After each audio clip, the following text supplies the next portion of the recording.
One of my subscribers, who goes by the name TheRagingGamer1, whose father is also a truck driver, he hauls the components that are used for making wind turbines, which is a whole different level than what I do. Like, he's up here, and I'm like down there somewhere. I know you couldn't see that, but it's pretty far down there. Hauling those components for making wind turbines is super ultra oversized load kind of hauling, whether you're hauling the blades or the top piece or the part to make the post or cylinders, whatever you want to call it. I don't know. Anyways, we had a conversation on the YouTubes on one of my videos. I think it's the previous video that I posted. And he asked first if I could make a video talking about how the COVID-19 has affected my job. And I told him there's honestly not much to tell. And then he asked if I could make a video talking about how I became a trucker.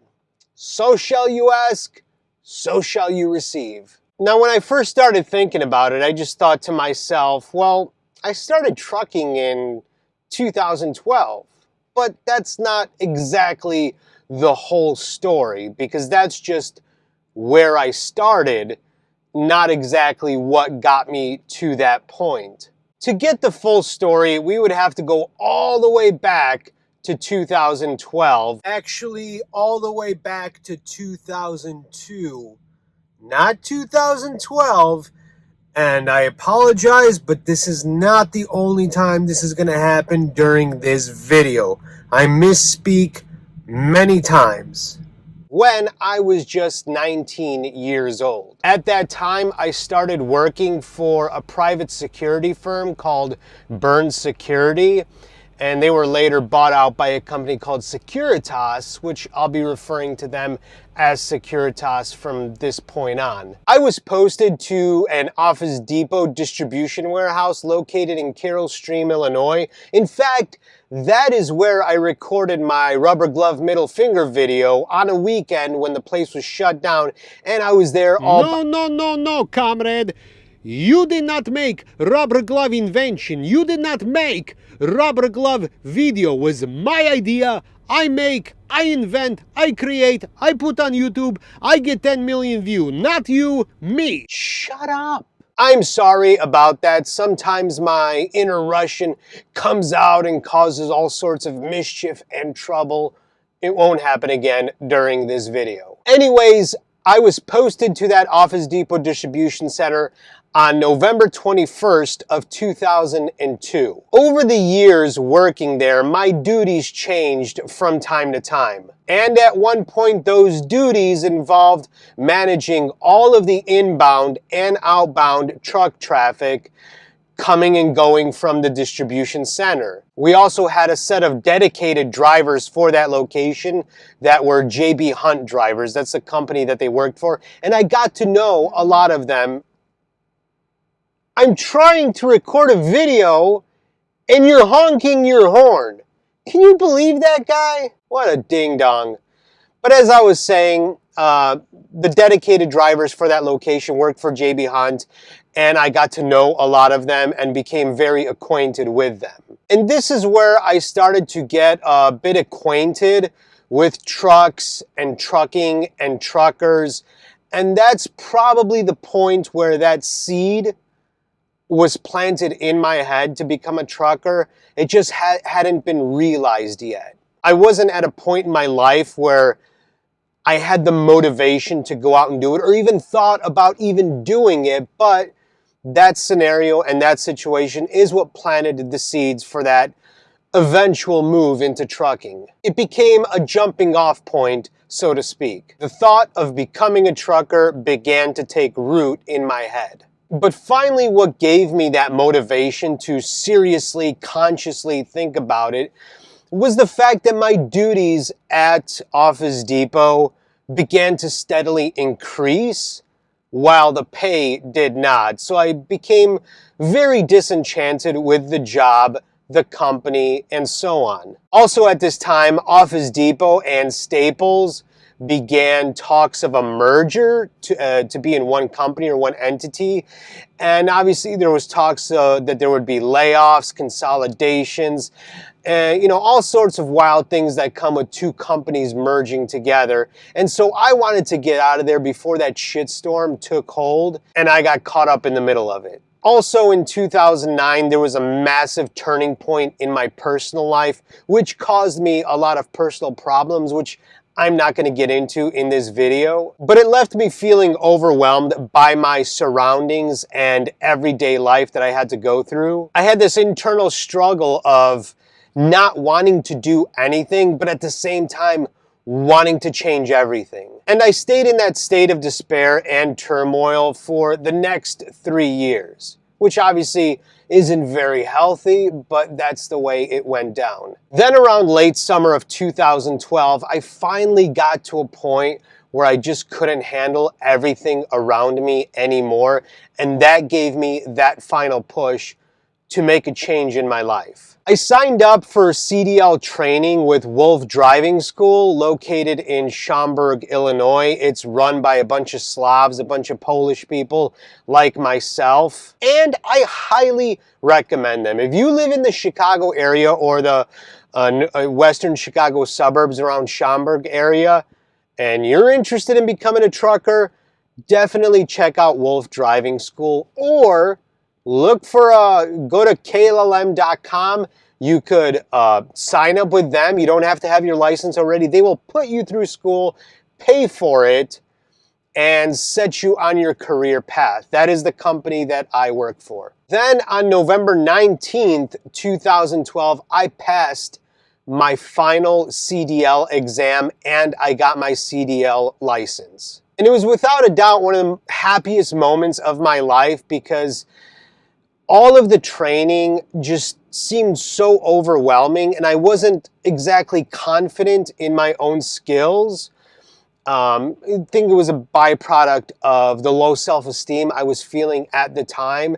And so when I went for my final test, I thought for sure I was going to fail. I just had no confidence at all. So when I actually did pass, when it came down to taking the test, it's everything that I had learned over the past month or two just flooded into my brain.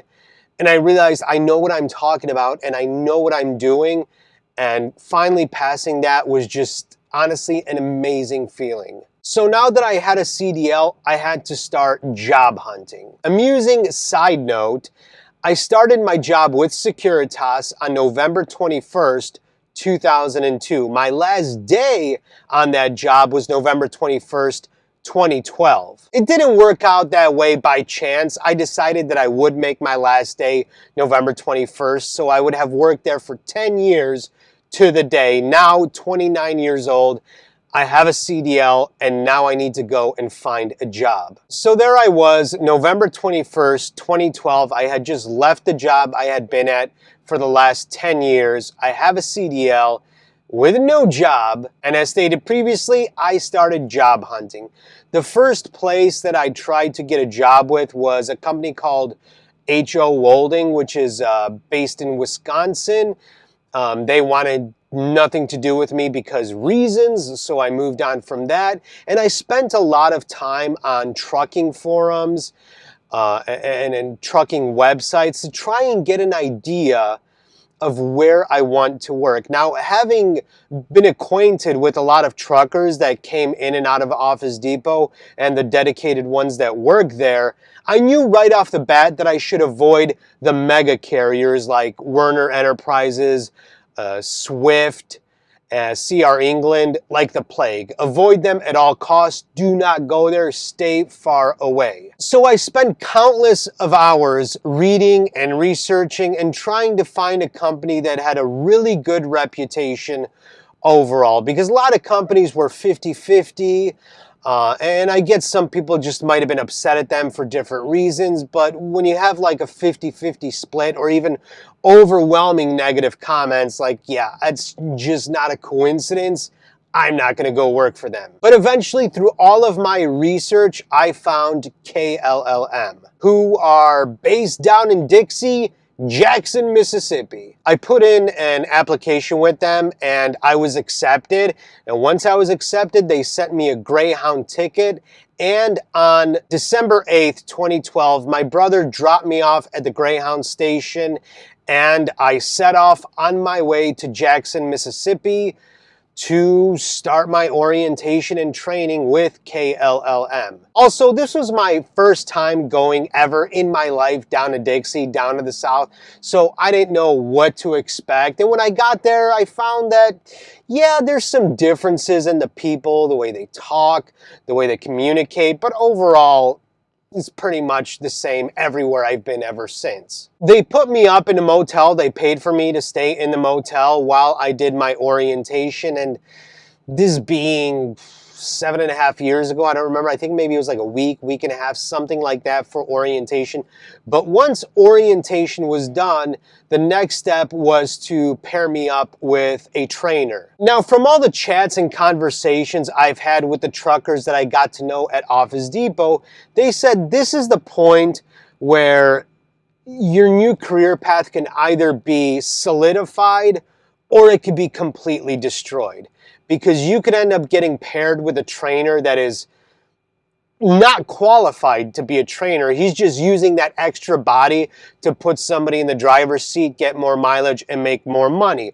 Or you could get paired up with a trainer that is absolutely brilliant and will teach you everything you need to know, give you the skill set to set you off on your new career path the right way. And fortunately for me, as stated in my previous video, I got a trainer that was absolutely brilliant. His name was Bill, and I'm still friends with him to this day. And I was so thankful that by the grace of the flying spaghetti monster, I got an amazing trainer. Everything I am today as far as a trucker in my professional career, I owe to him because he went above and beyond in teaching me everything I need to know and how to do it, and not just how to do it, but how to do it properly, effectively, and efficiently. Without his guidance and training, I very well may have just flopped and I would have been disenchanted with the idea of trucking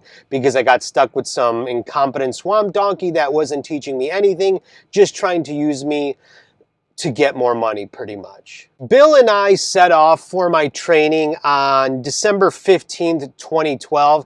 Now, the training period typically was supposed to last 4 to 6 weeks, but during that time, his truck had several breakdowns, and the company even said, you know, you can finish your training a lot faster if we just put you on another trainer's truck.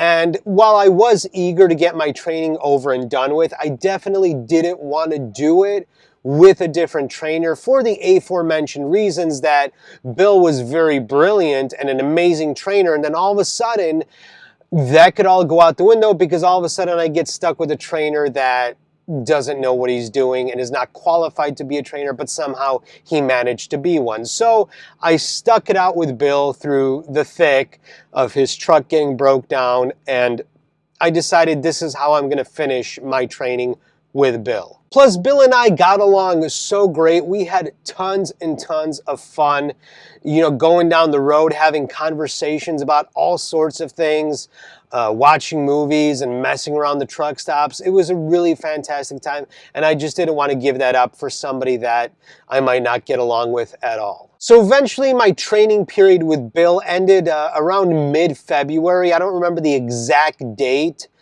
that we got back to the terminal in Jackson, but it was sometime around mid-February. Now, originally, I was going to be just a regular company driver, but Bill was a lease purchase driver, so he was leasing to own his truck, which means you make the truck payments, you pay for your own fuel, you pay for all the maintenance, and I thought, well, that's probably too much. You probably need a lot of money to get started with that, but he taught me everything about that, showed me how it works, showed me that you don't really need any money to start. And so I decided to become a lease purchase driver, which is exactly what I am to this day. So deciding to become a lease purchase driver, now I needed to enter their lease purchase program. And again, I don't remember how long the lease purchase program lasted, but it was only a couple of days. It wasn't a very long time. And so at the end of it, I had my very own 2013 Freightliner Cascadia. And this picture right here is the very first picture that I took of it when I drove back to the motel to get all my stuff out of the room. I had a truck all to myself, all to my own, and I called her Clementine. And that was Clementine with a K. And the reason for that is, well, KLLM was typically called just Clem for short. And so Clem, Clementine.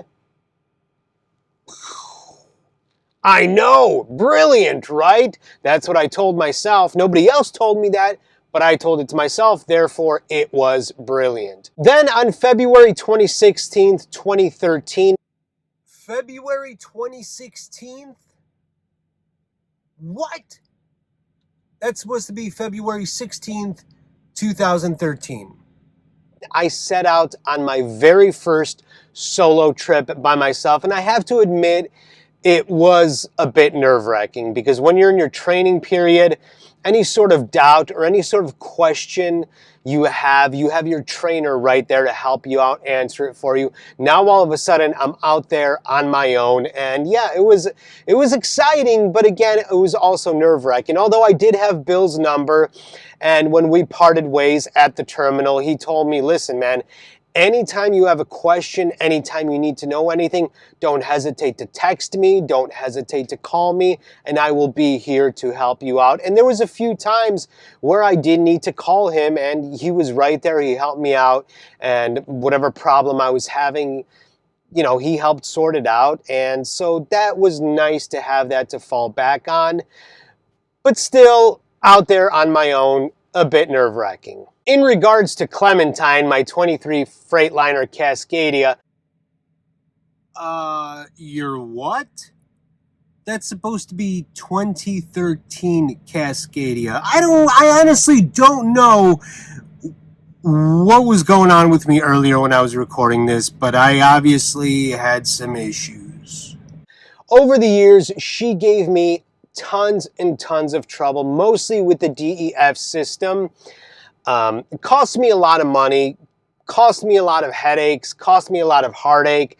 And then finally on February 19th, 2019, just beginning of last year, I'm driving down Interstate 57 in Illinois when all of a sudden all the oil dumps out of my engine and it completely seizes, and that was the end of Clementine. The worst part about that was that I was maybe like 6 or 7 payments away from having her paid off, so that was a real punch to the nuts. This is the last picture of Clementine that I took. She was left at the dealership, and she was going to be later picked up by the company. And in the meantime, I had to get from Illinois back to Jackson, Mississippi. So I called my brother, I gave him the scoop, he came down, picked me up from the truck stop. He helped me get all of my stuff out of my truck. And then, you know, I said, hey man, you want to drive me down to Jackson, Mississippi? I'll pay for the fuel, I'll pay for your meals, and I'll give you an extra $200 or however much I gave him. And he drove me down to Jackson, Mississippi. It took a little while to get the lease purchase thing going again, so we hung out in the motel for a few days, and then he set off. Once I was settled with my truck, he went and set off back to Illinois by himself. So I really appreciate him taking me down there, because you know, I would have had to have taken a Greyhound ticket, then gotten the truck, then went back to Illinois to get all my stuff. And this is back when I still lived in Illinois, before I moved completely down to Arizona. But at the same time, it was a bit of a relief, because that like I said previously, that truck caused me so many headaches, so many heartaches. And so I went and leased a new truck, the truck which I'm currently sitting in right now. And this is a 2019 Freightliner Cascadia. Now, going from a 2013, that 2013 was equivalent to a car in the 1980s. It was that bare bones, generic, cheap. So when I stepped into this 2019, it was like going from a 1980s car to a modern car. It was just sensory overload. I could not believe how much they've improved the trucks. That somebody somewhere at Freightliner said, hey, you know what? Maybe we should make these semi-trucks a little bit more modern. And that's exactly what they did. And I will have a video coming up where I will take you guys on a tour of the inside of my truck and show you what's what.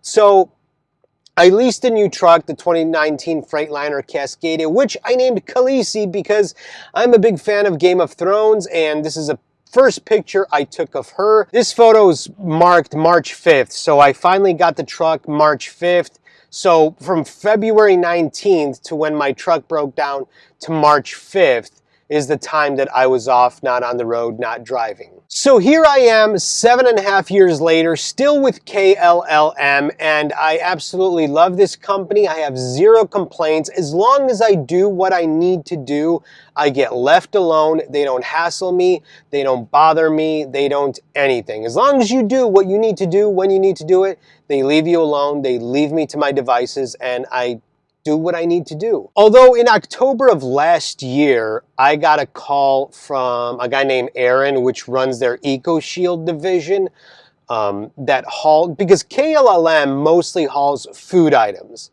Now, for the longest time, I would also occasionally haul hazardous materials as well as medical supplies.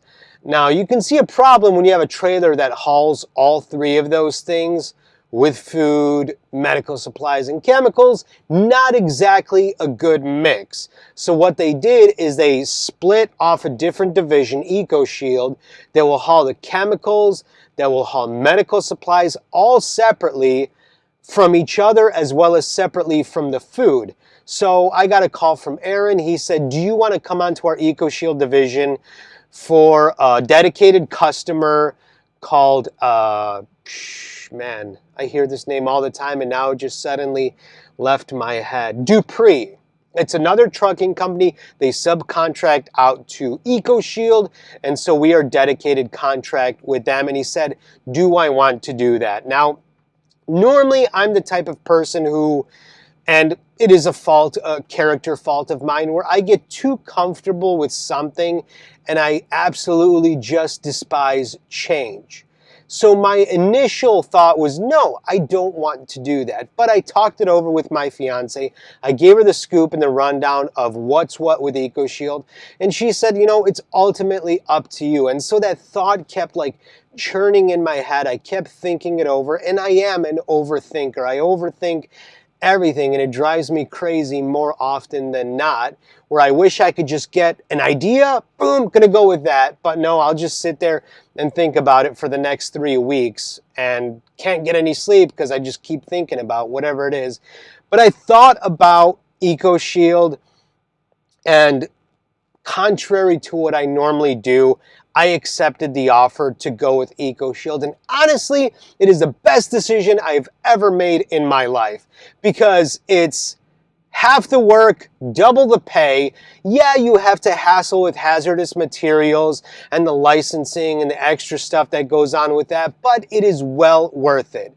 When I was with KLLM, it was constantly run and gun, run and gun, run and gun, go, go, go, and I barely ever got any extra time to do anything at all. But with EcoShield, I get plenty of time to do extra stuff like binge watch Netflix or make videos like I am right now. For example, I got here to this truck stop, which is 27 miles away from the customer, yesterday around noon.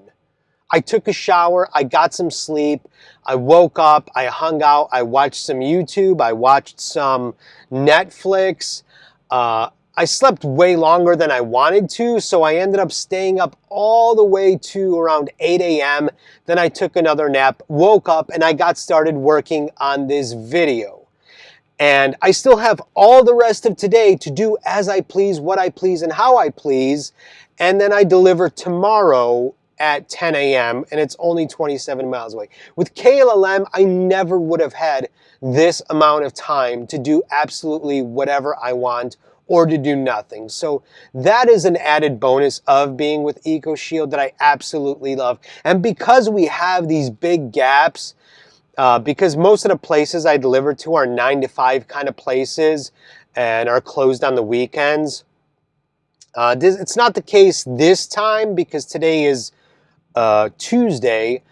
But again, this load, I'm delivering to Vancouver, Washington, and I picked this load up in Elwood City, Pennsylvania. So it was a 2,500 plus mile trip across the United States. And so they make sure you do have enough time to get there, and as well as, like, you know, scheduling issues with the delivery point themselves. But again, I get plenty of time to myself, so that is the one big bonus of having gone with EcoShield. Plus all the extra money too. And as I was saying before I got interrupted, you can tell how scatterbrained I am. Because we have these long gaps where sometimes we're just sitting for several days, I get a base pay every week. So whether I drive 1,000 miles in a week, or I drive 1,500 or 2,500, I get paid a base minimum as if I drove 2,500 miles. Now, obviously that's great, but I'd rather prefer to drive over 3,000 miles in a week, because that's when, you know, the numbers on my paycheck really warm my heart. Enough with me babbling. That is the story of how I got to be where I am today. Thank you so much, TheRagingGamer1, for your question and your conversation.